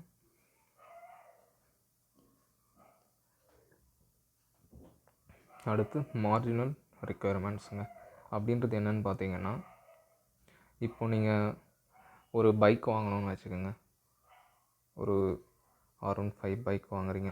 ஸோ பேங்க் போகிறீங்க, அவங்க வந்து செக்யூரிட்டி கேட்பாங்க. செக்யூரிட்டி வந்து உங்கள்கிட்ட வந்து 60% தான் இருக்குது அப்படின்னு வச்சுக்கோங்க. 60% செக்யூரிட்டி தான் கொடுக்குறீங்கன்னா பேங்க் வந்து 40% தருவாங்க. இதுதான் இந்த ரேஷியோ தாங்க. இதுதான் வந்து மார்ஜினல் ரெக்குயர்மெண்ட் அப்படின்னு சொல்லுவாங்க. அதுக்கு என்ன ஏதுன்னு கேட்குறீங்களா, என்ன சம்மந்தம்? இப்போ ரெடியூஸ் மணி அப்படின்னு பார்த்தீங்கன்னா, இந்த ரேட்டை இன்க்ரீஸ் பண்ண ஒரு குறிப்பிட்ட அமௌண்ட் வந்து இந்த லோன் வாங்குறாங்கல்லங்க, அவங்க தரணும்னு ஒரு லிமிட் இருக்குங்க. அதுதான் மார்ஜினல் ரெக்குயர்மெண்ட்டு. இப்போ இதை இன்க்ரீஸ் பண்ணுறாங்கன்னா 80% ஆக்குறாங்க அப்படின்னா, ஸோ பேங்க் தர வேண்டிய அமௌண்ட் 20% தான். ஸோ இங்கே கொடுக்க வேண்டிய இந்த டிஃப்ரென்ஸ் இருக்குது பார்த்தீங்களா, 20%. இந்த 20% அமௌண்ட்டை இவங்க வேறு யாருக்குன்னா காசு கொடுக்கலாங்க. ஸோ இது மாதிரியும் வந்து மக்கள்கிட்ட இருக்க காசை கம்மி பண்ணலாம், இல்லை அதிகம் பண்ணலாம். அதுதாங்க மார்ஜினல் ரெக்குயர்மெண்ட். அதாவது செக்யூரிட்டி எடுத்துகிட்டு வராருல்ல லோன் வேணுன்றவர், ஸோ அவர் ஒரு குறிப்பிட்ட அமௌண்ட் வந்து தரணுங்க. அந்த வேல்யூ இன்க்ரீஸ் பண்ணி ரெடியூஸ் பண்ணியும் வந்து மக்கள்கிட்ட இருக்க காசை கம்மி பண்ணலாம், அதிகம் பண்ணலாங்க. அடுத்து டைரக்ட் ஆக்ஷன். அதாவது சில பேங்க்ஸ் வந்து பேங்க்ரப்ட் ஆகிறதுக்கான வாய்ப்புகள் இருக்கும்போது ஆர்பிஐ வந்து கரெக்டிவ் ஆக்ஷன்ஸ் எடுப்பாங்க. நீங்கள் இதை பண்ணுங்கள், சிஆர்ஆர் இன்க்ரீஸ் பண்ணுறது, அந்த மானிட்ரி பாலிசியில் ஏதாச்சும் பண்ணுறது, இல்லை பேங்க் ஸ்பெசிஃபிக்காக பண்ணுறது, அந்த மாதிரி ஏதாவது பண்ணுவாங்க. அதுதாங்க கரெக்டிவ் ஆக்ஷன்ஸ். அது டைரெக்டாக போய் ஆர்பிஐ இன்வால்வ் ஆகி பண்ணுறதுங்க. மாரல் சுவேஷன் அப்படின்ட்டு பார்த்தீங்கன்னா, எந்த பேங்க் டிஃபால்ட் ஆகிற மாதிரி இருக்கோ, இல்லை அந்த பேங்க் மேலே ப்ரெஷர் போடுறதுங்க. ப்ரெஷர் பண்ணி அதை நார்மல் பேங்கிங் ஃபங்க்ஷன் கொண்டு வரதுங்க. Lender of the last resort அப்படின்னு பார்த்தீங்கன்னா முன்னாடி சொன்னது தாங்க. சென்ட்ரல் பேங்க் ஒரு வேளை சென்ட்ரல் கவர்மெண்ட்டுக்கு வந்து காசு இல்லை அப்படின்னா, பணம் பற்றாக்குறை அப்படின்னும் போது ஆர்பிஐட்ட தாங்க போவாங்க. சென்ட்ரல் கவர்மெண்ட்டோட பேங்க் வந்து ஆர்பிஐ சொன்னாங்க, எப்போ இவங்ககிட்ட வந்து காசு கம்மியாக இருக்கும், காசு இல்லை அப்படின்னும் போது பேங்க்கு வந்து சென்ட்ரல் கவர்மெண்ட்க்கு வந்து ஆர்பிஐட்ட தான் லோன் போவாங்க. அது வேஸ் அண்ட் மீன்ஸ்னு சொன்னேன். ஸோ அதே தாங்க இது. அதாவது கடைசி ரிசார்ட் வந்து இவங்க தாங்க. வேறு எங்கேயும் போக முடியல அப்படின்னும் போது ஆர்பிஐட்ட தான் வருவாங்க. சென்ட்ரல் கவர்மெண்ட்டுக்கு இது சொல்லலாம். அடுத்து வந்து பேங்க்ஸ் இருக்குல்ல, கமர்ஷியல் பேங்க்ஸு, எஸ்பிஐ, பிஎன்பி அந்த மாதிரி பேங்க்ஸு, அவங்களுக்கும் அதே தாங்க. எங்கேயுமே போக முடியல, அவங்ககிட்ட காசு இல்லை, மற்ற பேங்க்ஸும் தரலை அப்படின்னும் போது லாஸ்ட்டாக வந்து ஆர்பிஐட்ட தாங்க வந்து வாங்கிக்குவாங்க. அதுதாங்க லெண்டர் ஆஃப் லாஸ்ட் ரிசார்ட் அப்படிங்கிறது.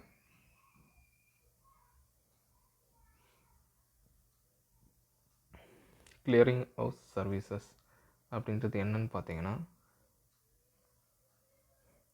இங்கே எஸ்பிஐ இருக்குங்க, இங்கே பிஎன்பி இருக்குது, இங்கே ஹெச்டிஎஃப்சி இருக்குது. ஸோ இவங்க வந்து கொஞ்சம் பேருக்கு மணி தராங்க. இப்போ பப்ளிக்கு இவங்க பப்ளிக் தராங்க, இவங்க பப்ளிக் தராங்க. அதே போல் இவங்களுக்குள்ளேயும் அவங்க தந்துக்குவாங்க. இப்போ எஸ்பிஐயோட செக்யூரிட்டிஸ் வந்து பிஎன்பியில் இருக்கலாம், பிஎன்பியோட செக்யூரிட்டிஸ் வந்து ஹெச்டிஎஃப்சியில் இருக்கலாம், ஹெச்டிஎஃப்சியோட செக்யூரிட்டிஸ் வந்து எஸ்பிஐயில் இருக்கலாம். இந்த மாதிரிங்க. இந்த மாதிரி ஒரு காம்ப்ளெக்ஸாக இருக்குது பார்த்தீங்களா, யார்கிட்ட எவ்வளோ இருக்குது, யார் எவ்வளோ தரணும்னு. இந்த மாதிரியான மொத்த டீட்டெயில்ஸும், மொத்த பேங்க்கோட டீட்டெயில்ஸும் ஆர்பிஐட்ட இருக்குங்க. யார் எந்த பேங்க் எவ்வளோ தரணும், ஸோ ஒரு பேங்க் எஸ்பிஐயில் பிஎன்பியோட கிளைம் எவ்வளோ அமௌண்ட் அங்கே இருக்குது, இங்கே எவ்வளோ தரணும் ஹெச்டிஎஃப்சிக்கு, அந்த மாதிரியான டீட்டெயில்ஸ்லாம் ஆர்பிஐ இருக்குதுங்க. ஸோ இந்த மாதிரி காம்ப்ளெக்ஸான என்விரான்மெண்ட் இல்லாமல் ஆர்பிஐ வந்து டீட்டெயில்டாக தனித்தனியாக பிரித்து வச்சுருப்பாங்க. ஈஸியாக இருக்கும் உங்களுக்கு அக்சஸ் பண்ணுறதுக்கு, பேப்பர் ஒர்க் இல்லாமல். ஸோ அதை தாங்க சொல்கிறாங்க கிளியரிங் ஹவுஸ் அப்படிங்கிறது.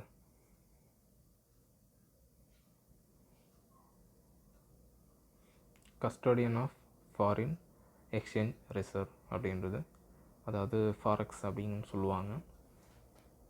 ஃபாரெக்ஸ் அப்படிங்கிறது என்னன்னு பார்த்தீங்கன்னா,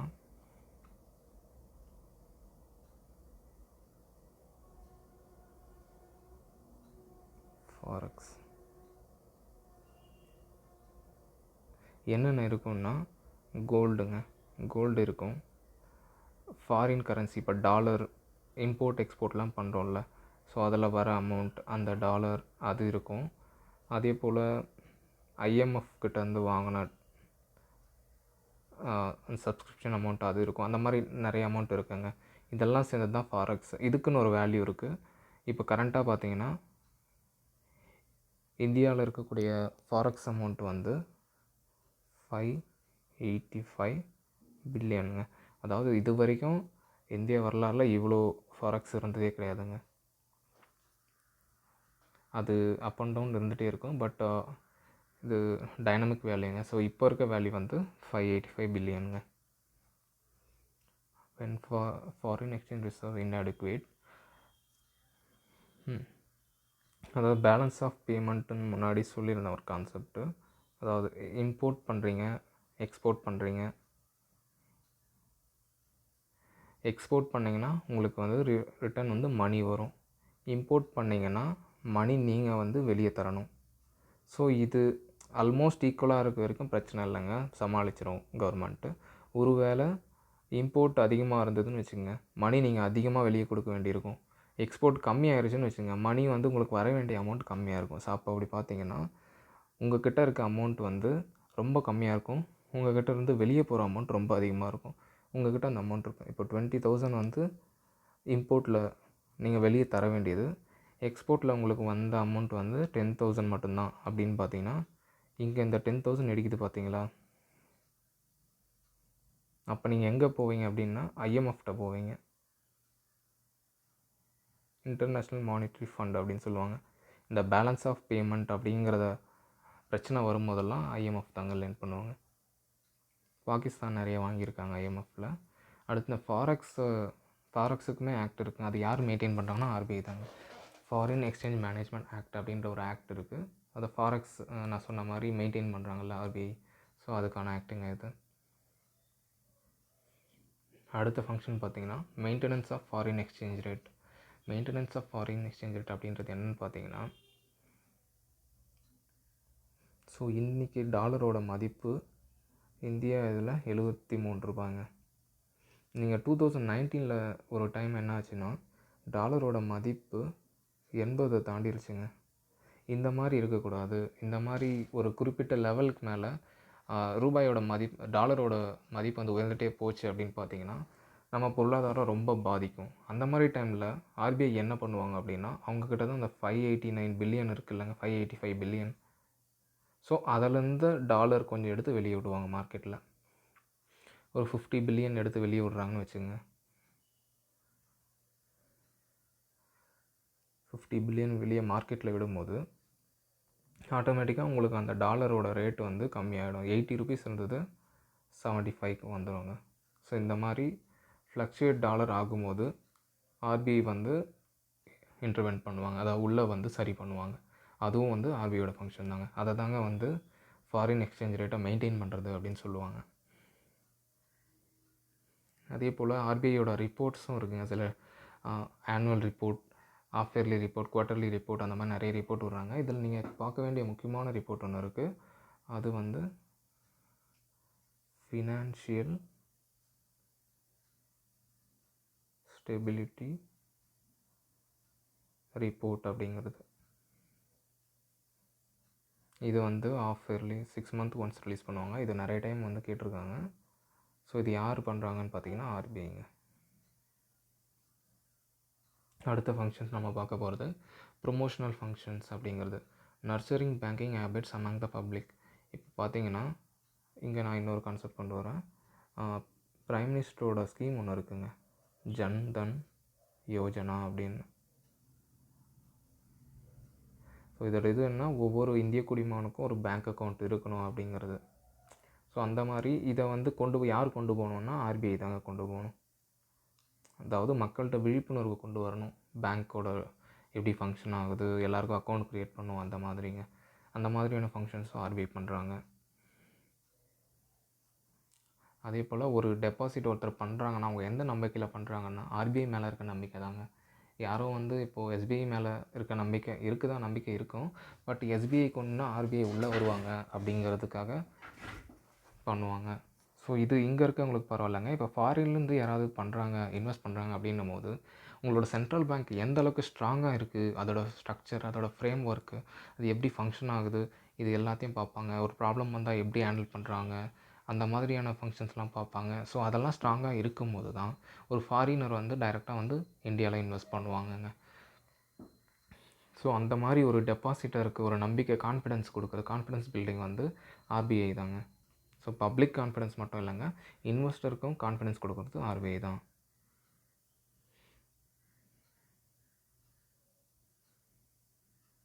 ஸோ மற்ற ஃபங்க்ஷன் பார்த்திங்கன்னா க்ரீவன்ஸ் செட்டில்மெண்ட், ஏதாவது டிஸ்பியூட்ஸ் பேங்க்குள்ளே வரும்போது, டிஸ்பியூட்னால் என்ன சொல்கிறது, ஏதாவது பிரச்சனை பேங்க்ஸ்குள்ளேன்னு வரும்போது ஆர்பிஐ உள்ளே வந்து சால்வ் பண்ணுவாங்க. அதே போல் கஸ்டமருக்கும் ஒரு கமர்ஷியல் பேங்க்குக்கும் ஒரு ப்ராப்ளம் அப்படின்னும் போது இப்போ புதுசாக ஒரு ஸ்கீம் கொண்டு வந்திருக்காங்க, ஓம்பட்ஸ்மேன் ஸ்கீம் அப்படிங்கிறது. அதாவது இப்போது ஒருத்தருக்கு ஒன்றுமே தெரியல, ஒருத்தர் புவர் வில்லேஜில் இருக்கார், அவர் இல்லிட்ரேட், அவருக்கு எதுவும் தெரியல, எப்படி ஒரு அதிருப்தி இருக்கும் இல்லைங்க ஒரு பேங்க் மேலே. அந்த மாதிரி இருக்கும்போது யார்கிட்ட போகணுன்னா ஓம்பட்ஸ்மேன், அவங்கக்கிட்ட போனீங்கன்னா அவங்க வந்து சார்ஜ் பண்ணாமல் உங்களுக்கு வந்து க்ரீவன்ஸை அட்ரஸ் பண்ணுவாங்க, அதாவது உங்கள் பிரச்சனையை தீர்த்து வைப்பாங்க. அதாங்க அக்ரிகல்ச்சர் டெவலப்மெண்ட்டுக்கும் ஆர்பிஐ வந்து ஹெல்ப் பண்ணுறாங்க. அது நான் முன்னாடி சொல்லியிருந்தேன். ப்ரியாரிட்டி செக்டார் லெண்டிங் அப்படின்னு சொல்லுவாங்க. ஒரு குறிப்பிட்ட செக்டாருக்கு இவ்வளோ இவ்வளோ காசு கொடுக்கணும் அப்படின்னு இருக்குது ஆர்பிஐ சைட்லேருந்து. அதாவது ஆர்பிஐ வந்து கமர்ஷியல் பேங்க்கு சொல்லுவாங்க.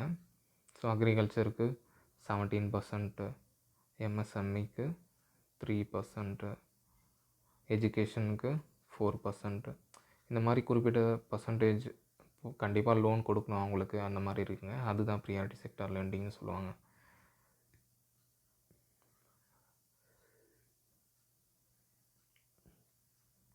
ஆர்பிஐயோட அச்சீவ்மெண்ட் பார்த்திங்கன்னா, முக்கியமான அச்சீவ்மெண்ட் என்ன சொல்லுவேன் அப்படின்னு பார்த்தீங்கன்னா, 2008 அப்படி அந்த டைமில் குளோபல் எக்கனாமிக் ஸ்லோடவுன், அதாவது உலக பொருளாதாரம் ரொம்ப வீழ்ச்சி அடைஞ்சிச்சுங்க. ஆனால் அந்த டைமில் இந்தியாவில் பெரிய இம்பேக்ட் எதுவுமே கிடையாது. பெரிய அளவில் இந்தியா பாதிக்கப்படலைன்னா அதுக்கான காரணம் வந்து ஆர்பிஐ அந்தளவுக்கு ஸ்ட்ராங்காக இருந்தது. அந்த டைம் ஆர்பிஐயோட மானிட்ரி பாலிசி அவ்வளோ ஸ்ட்ராங்காக இருந்ததுங்க.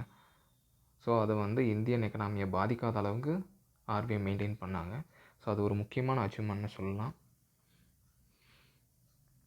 அதே போல் 2016 டிமானிட்டைசேஷன் பண்ணும்போது அது ரிசல்ட்டு நீங்கள் எப்படி வேணால் பார்க்கலாம். ஆனால் ஆர்பிஐ சைடுலேருந்து பார்த்தீங்கன்னா அது சக்ஸஸ் ஆனதுக்கு ரீசன் பார்த்தீங்கன்னா ஆர்பிஐ தாங்க.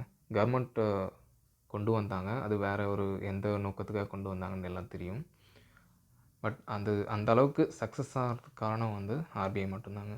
இல்லைனா அது பெரிய ஃபெயிலியர் ஆகிருக்குன்னு சொல்லலாம். சக்ஸஸ்ன்னு நான் எதை சொல்கிறேன் அப்படின்னா, நீங்கள் வந்து ஸ்கீமோட சக்ஸஸ் பார்க்காதீங்க. மக்கள்கிட்ட காசு திரும்ப பழைய மாதிரி கொண்டு போய் சேர்த்ததை தான் நான் சொல்கிறேங்க.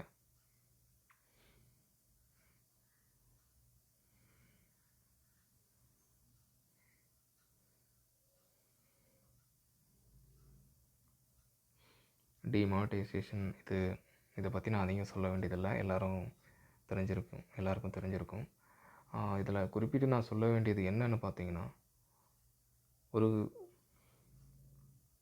நல்ல நோக்கத்துக்காக தான் கவர்மெண்ட் பண்ணுச்சுன்னு சொல்லலாம். பிளாக் மணி ரிமூவ் பண்ணணும், டெரரிஸ்ட் ஃபண்டிங் கட் பண்ணணும், அந்த மாதிரியான நோக்கத்துக்கு தான். பட் கவர்மெண்ட் பிளானிங் வைஸ் ஓகேங்க, பிளானிங் வைஸ் கரெக்டு. ஆனால் எக்ஸிக்யூஷனில் ரொம்ப தப்பு பண்ணிட்டாங்க. 98.96% அமௌண்ட் வந்து நோட்ஸ் வந்து திரும்ப வந்துருச்சுங்க. ஸோ பேலன்ஸ் நீங்கள் பார்த்தீங்கன்னா 1.04%. இந்த நோட்டு மட்டும்தான் பிளாக் மணி அப்படின்னு நீங்கள் சொல்லலாமான்னா அது எல்லாருக்குமே தெரியும். ஏன்னா அதை விட அதிகமான மணி இருந்திருக்கு. ஸோ பாலிசி வைஸ் நீங்கள் planning wise okay, but எக்ஸிக்யூஷனில் சொதப்பிட்டாங்க.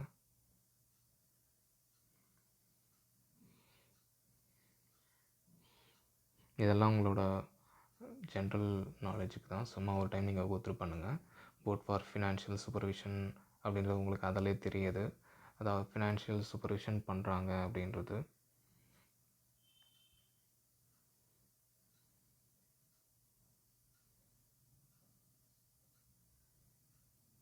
Board for payment and settlement system payment பேங்க்ஸ்லாம் இருக்குல்ல, இந்த பேடிஎம் அந்த மாதிரி ஃபோன்பே அந்த மாதிரியான பேங்க்ஸ்லாம் இருக்குல்லங்க.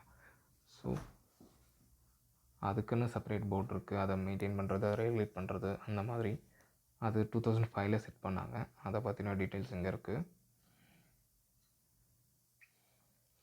மானிட்ரி பாலிசி கமிட்டிங்கிறது என்னன்னா, ஒரு டைமில் முன்னாடி வந்து ஆர்பிஐ மட்டுமே இதை பண்ணிகிட்டு இருந்தாங்க, மானிட்ரி பாலிசியை கமிட்டி பட் இப்போ எப்படி ஆயிடுச்சுன்னா, மொத்தம் அந்த கமிட்டியில் 6 பேர் இருக்காங்க. 3 பேர் வந்து ஆர்பிஐ சைடில் இருக்காங்க, 3 பேர் கவர்மெண்ட் சைட்லேருந்து இருக்காங்க. ஆர்பிஐ சைடில் பார்த்திங்கன்னா கவர்னர் இருப்பாங்க, அவர் தான் சேர்மன். டெப்டி கவர்னர் இருப்பாங்க, அப்புறம் இன்னொருத்தவங்க இருப்பாங்க. ஸோ இந்த கவர்னரோட ரோல் பார்த்திங்கன்னா இன்ஃப்ளேஷன் ரேட்டை 4% கீழே எப்போவுமே வச்சுக்கிறதாங்க. அதாவது இன்ஃப்ளேஷன் ரேட்டு எப்போவுமே இப்படி சொல்லுவாங்க, +or -2 அதாவது 2%லேருந்து 6% வரைக்கும் கொஞ்சம் பிரச்சனை இருக்குங்க, ஆனால் கொஞ்சமாக இருக்குதுன்னு சொல்லலாம். இந்த 4%ன்றது பார்த்திங்கன்னா ரொம்ப முக்கியம். ஏன்னா இது கீழே இருந்துச்சுன்னா உங்கள் எக்கனாமி வந்து நார்மலாக இருக்குது அப்படின்னு சொல்லலாம். ஒரு கொஞ்சம் அமௌண்ட் ஆஃப் இன்ஃப்ளேஷன் வந்து ஆல்வேஸ் குட்னு சொல்லலாங்க. ஒரு டெவலப்பிங் கண்ட்ரிக்கு 4%க்குள்ளே இன்ஃப்ளேஷன் இருந்ததுன்னா அது நல்லது. இப்போ கரண்ட்லி இந்தியாவோட இன்ஃப்ளேஷன் பார்த்திங்கன்னா 3.75ங்க. ஸோ 4க்குள்ளே தான் இருக்குது. ஸோ அதனால் பிரச்சனை இல்லை. இதுக்கு மேலே போகும்போது ஆர்பிஐ கவர்மெண்ட் சேர்ந்து ஆக்ஷன் எடுப்பாங்க. இதோட எம்ப்ளம் பார்த்திங்கன்னா என்ன இருக்குன்னா, பேந்தர் பாம் ட்ரீ, சிறுத்தை பனைமரம்,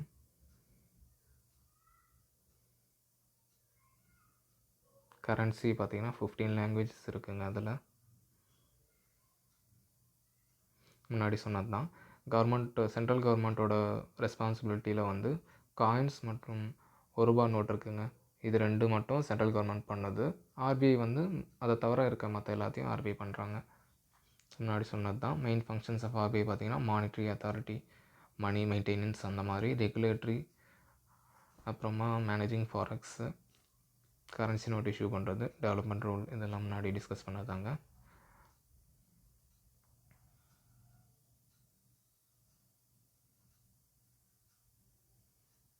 அடுத்து நம்ம போகிறது ஒரு முக்கியமான டாபிக் சொல்லலாம். முக்கியமான டாப்பிக்குங்கிறத விட டிபேட்டபிள் டாபிக்னு சொல்லலாம். அதாவது ஆர்பிஐ எல்லா பேங்க்கும் ஒரு குறிப்பிட்ட அமௌண்ட் தாங்க வச்சுக்க முடியும். இது நான் முன்னாடி சொன்னது தான். ஆர்பிஐக்கும் அதே மாதிரி தான். இப்போது 1 lakh வரைக்கும் தான் ஆர்பிஐ எக்ஸாம்பிள் சொல்கிறேன் வச்சுக்க முடியும். அப்படின்னா பேலன்ஸ் இருக்குது இப்போ அவங்கக்கிட்ட ஒரு 1,50,000 இருக்குதுன்னு வச்சுக்கோங்க. இவ்வளோ மட்டும் தான் ஆர்பிஐ வச்சுக்கணுன்னு ஒரு லிமிட் இருக்குங்க. எக்ஸ்ட்ரா இருக்க அமௌண்ட்டு கவர்மெண்ட்டுக்கு கொடுக்கணும் அப்படின்னு ஒரு கண்டிஷன் இருக்குது. அதாவது இப்போ பார்த்தீங்கன்னா 1,50,000 இருக்குது, 1 lakh மட்டும்தான் அவங்க வச்சுக்க முடியும்னா பேலன்ஸ் இருக்க 50,000 கவர்மெண்ட்டுக்கு தரணும் அப்படிங்கிறது ஒரு கமிட்டியோட ஹெட்டு சொல்லியிருக்காங்க. அது யாருன்னு பார்த்தீங்கன்னா பீமல் ஜலான் அப்படின்னு சொன்னார். பீமல் ஜலான் கமிட்டி அதை ரெக்கமெண்ட் பண்ணினாங்க. ஸோ அதை கவர்மெண்ட் இப்போ எக்ஸிக்யூட் பண்ணியிருக்காங்க ரீசெண்டாக 2019. ஸோ அது மூலிமா 1.76 lakh crores ஆர்பிஐ கிட்ட இருந்து கவர்மெண்ட்டு வாங்கிட்டாங்க. ஸோ இதனால் என்ன பாதிப்பு, ஏன் இது டிபேட்டபிள் அப்படின்னு கேட்குறீங்களா? அதுக்கு முன்னாடி கவர்மெண்ட்டுக்கு ஏன் இப்படி ஒரு அடின்னு பார்த்தீங்கன்னா, நீங்கள் நிறைய ஃபேக்டர்ஸ் சொல்லலாம். ஜிஎஸ்டி இம்ப்ளிமெண்ட் பண்ணாங்க, பட் இன்னும் அது எதிர்பார்த்த அளவுக்கு சக்ஸஸ் ரேட் தரலை.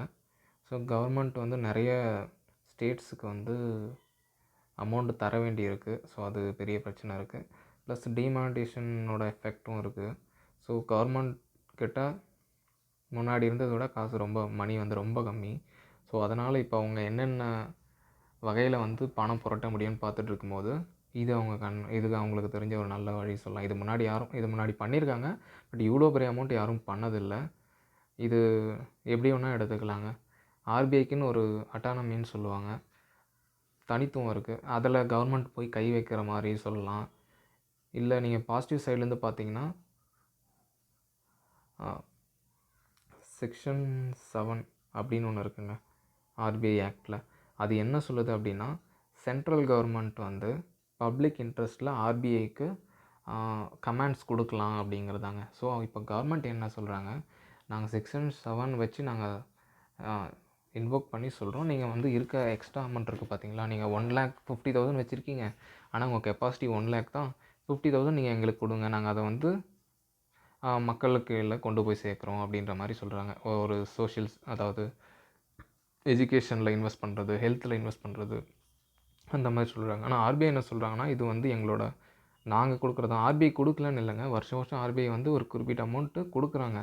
பட் இந்த டைம் கவர்மெண்ட் கேட்டது இருக்கிற மொத்த சர்ப்ளஸ், அதாவது எக்ஸ்ட்ரா இருக்க அமௌண்ட்டையும் கேட்குறதுனால ஆர்பிஐ இதை நீங்கள் எங்களோட தனித்துவத்தில் நீங்கள் கை வைக்கிற மாதிரி இருக்குது அப்படின்ற மாதிரி சொல்லி தாங்க அந்த உர்ஜித் பட்டேல் முன்னாடி இருந்த கவர்னர் விலகி போயிட்டாருங்க. ஸோ அந்த பிரச்சனையில் தான் போனார் அவர்.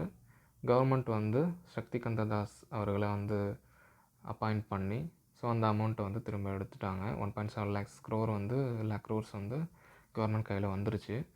ஸோ இது ஆக்டில் இருக்குது. அதனால் நீங்கள் இது தப்புன்னு சொல்ல முடியாது. பட் அது இருக்குங்க, அது தப்புன்னு சொல்ல முடியாது. நீங்கள் ஆக்ட் வைஸ் பார்த்தீங்கன்னா சொல்ல முடியாது. பட் மாரலி தப்பு தாங்க.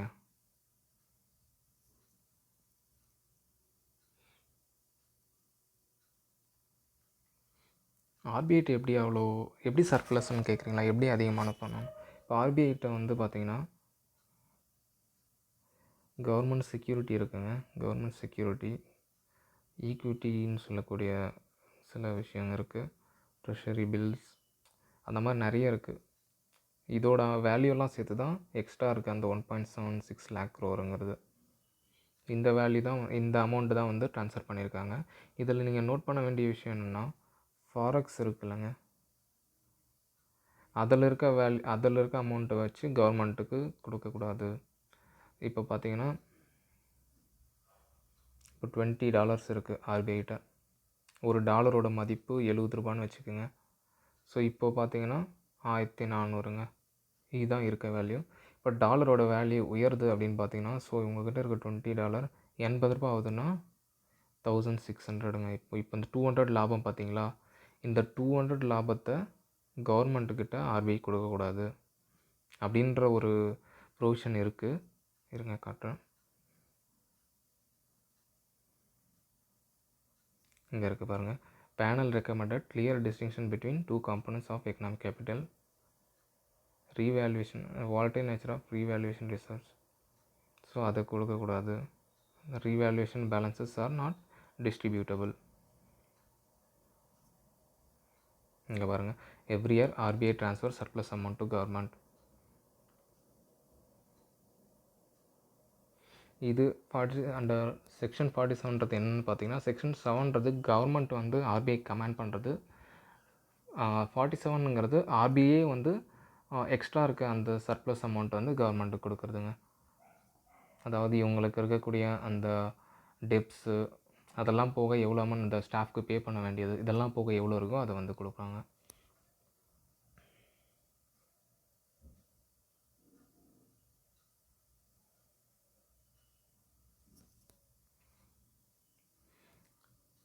அவ்வளோதாங்க ஆர்பிஐ. அதாவது கான்செப்ஷுவல் வைஸாக நல்லா கிளியராக எக்ஸ்பிளைன் பண்ணியிருப்பேன்னு நம்புகிறேன். ஃபேக்சுவலுக்கு நீங்கள் வந்து இந்த மெட்டீரியல் கோ த்ரூ பண்ணுங்கள். தேங்க்யூ.